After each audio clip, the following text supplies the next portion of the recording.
Okay, so I left off at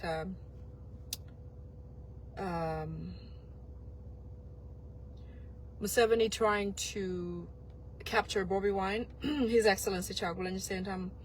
So there's a few of his family members who have also met with Museveni, just as there were several of new members of parliament who have met with him as well.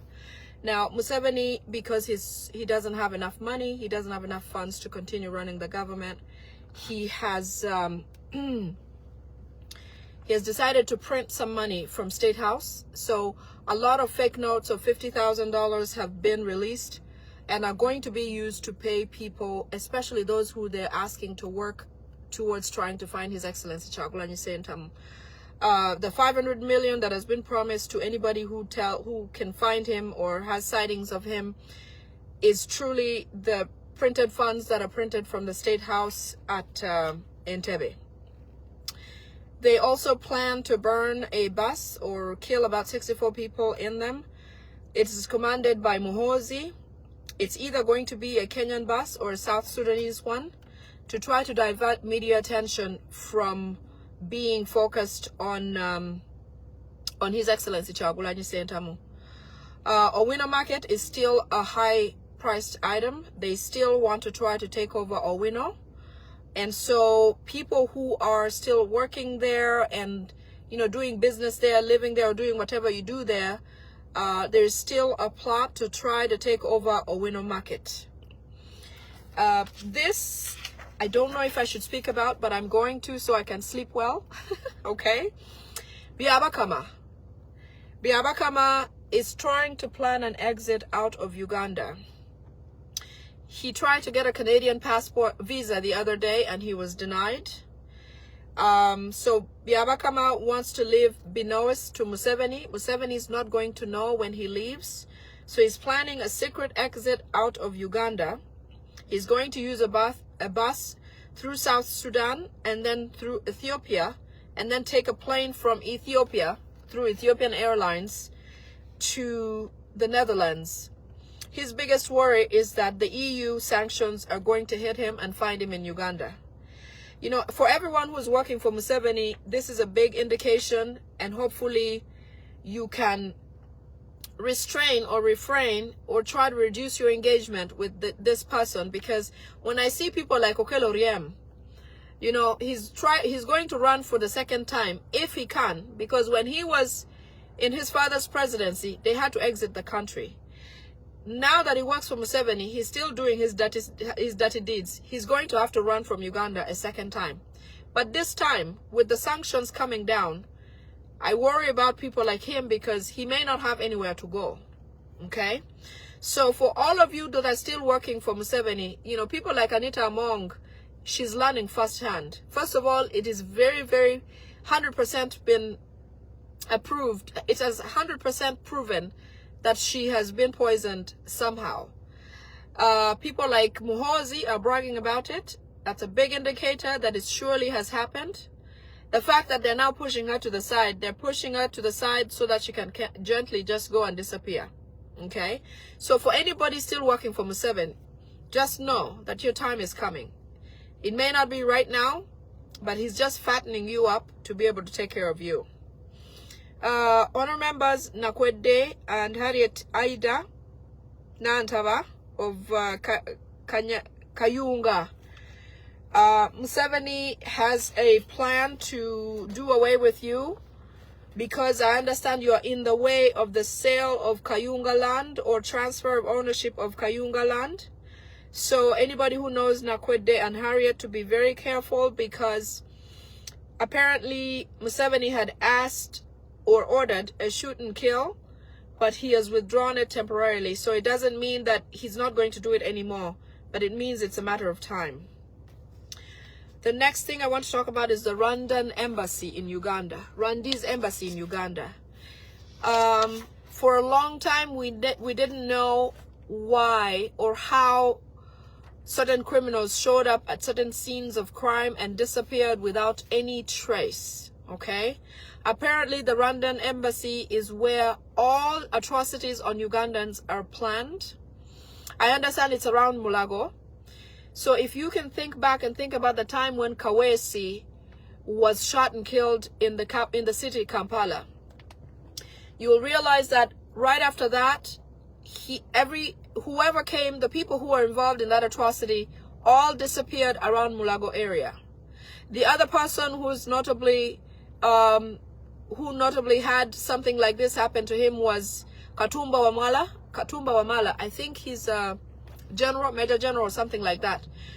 When his family was shot at and he survived and his daughter Winnie got killed, the armed men that came and performed whatever they did to kill the daughter disappeared, and right within the same Mulago area. It is said that the Rwandese embassy that is located around there is the one that commands all of these activities. The Rwandese embassy is the one that stores all ammunition, all the guns and pistols that are used in these shootings and killings, all the pangas, all the Rwandese men or people who are used to go and perform all of these atrocities on Ugandans. All the women who work as waitresses or work at massage parlors, as waiters, the men, they're the ones who have the poison at the embassy. It comes from there and it's taken to lodges and everywhere where they go and spend their time. And so they also do things like strangling people. I recently learned of the killing of the wife of Chibalama, that because Nabanja could no longer prove that she did have Chibalama, and the wife kept asking her because she had said that she does know or is in possession of Chibalama, Nabanja then decided to send some people to go and get rid of her. So unfortunately, those children I feel so bad about. I don't know how they're going to grow up what they're going to grow up thinking, what they're going to become, but they surely do need a lot of counseling. So we should find a way or try to get rid of the Rwandese embassy, because they are primarily the storage, the planning place, the location of the birthplace of all atrocities that happen, especially around central Kampala, in the area there, you know. You did see Balaam on a video where he's talking about Ugandan coffee, but in packaging that shows Rwandese or a product of Rwanda. That's something else that goes to show that these people are trying to take over Uganda and trying to make it their own. Everything that comes from Uganda that goes to Rwanda comes abroad as Rwandese product. So now we know why the cost of coffee to farmers is peanuts. But when these people bring it out here, I have gone to places where I found Rwandese coffee, and it has costed more than the other coffee that is on the same aisle. Even when you go to places like where they brew the coffee and you request that coffee, it costs more money than the other coffees, okay? There's another big plan for Mayiga. He's going to leave being a Katikiro right after Museveni is sworn in.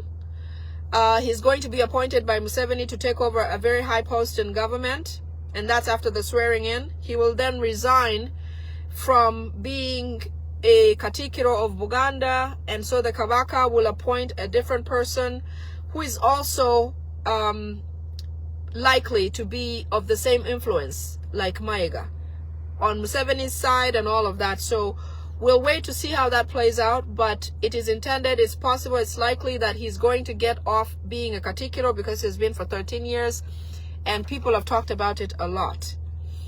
Mayiga is also involved in the organ business with Rwabogo,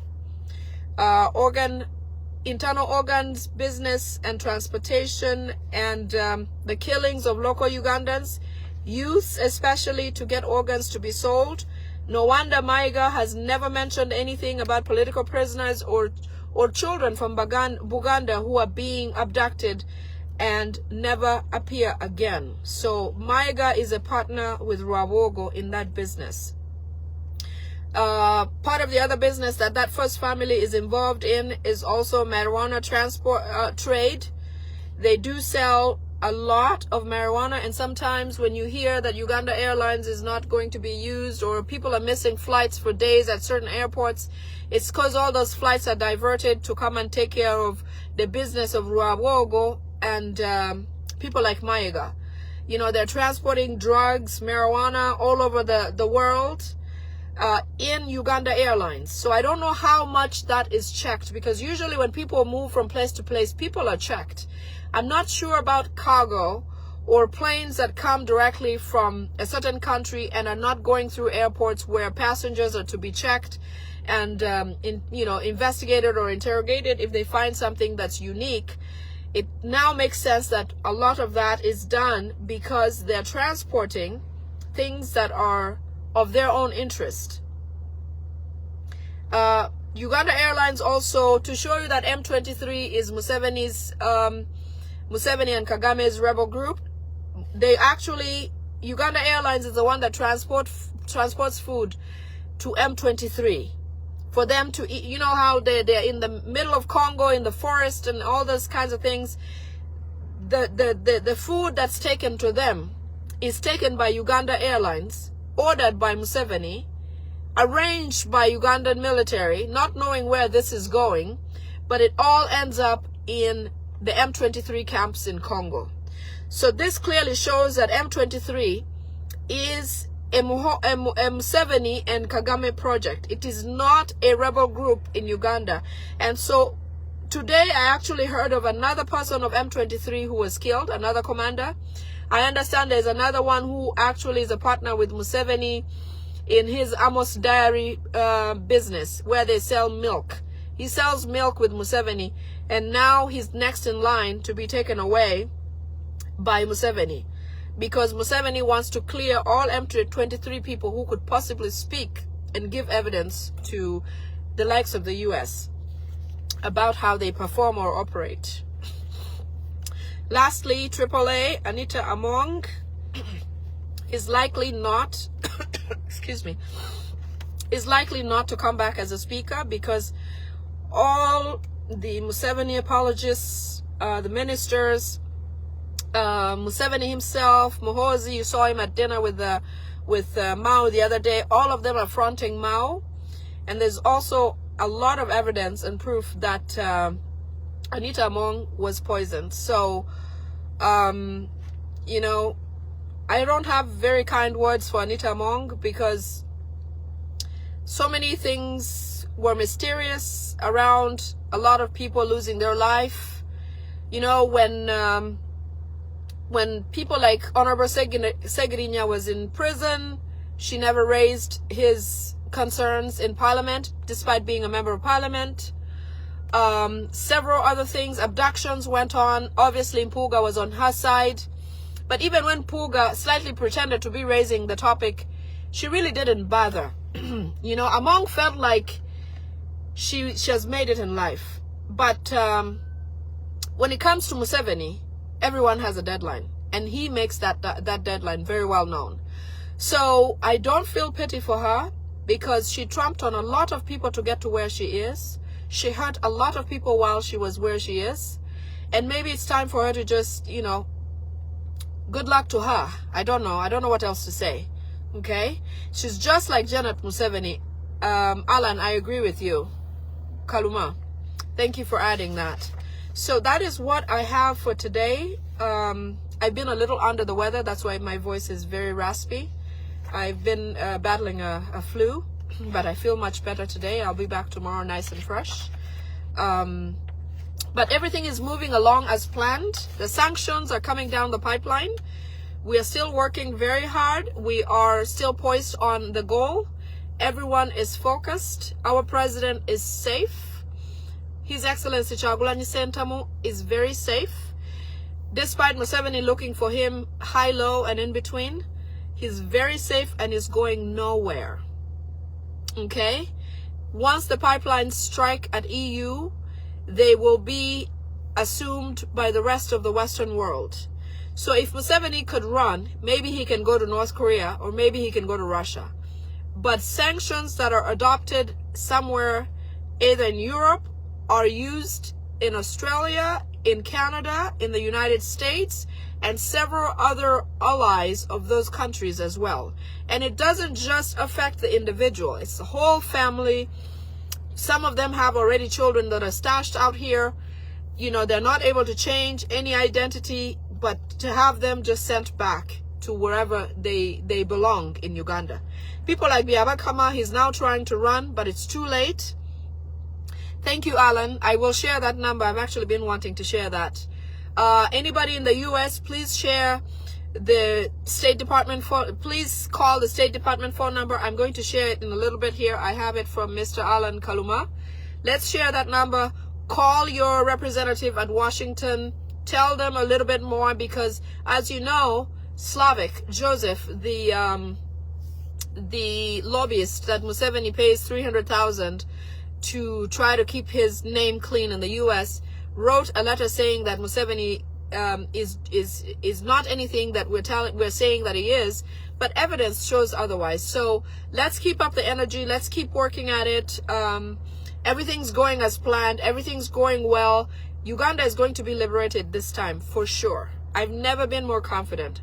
I had doubts many times before, but this time I'm very confident that we're going to achieve change. So I will see you tomorrow. Have a great morning, night, wherever you are, afternoon, and we'll be in touch. Okay? I love you all, and take great care of yourselves. Bye-bye.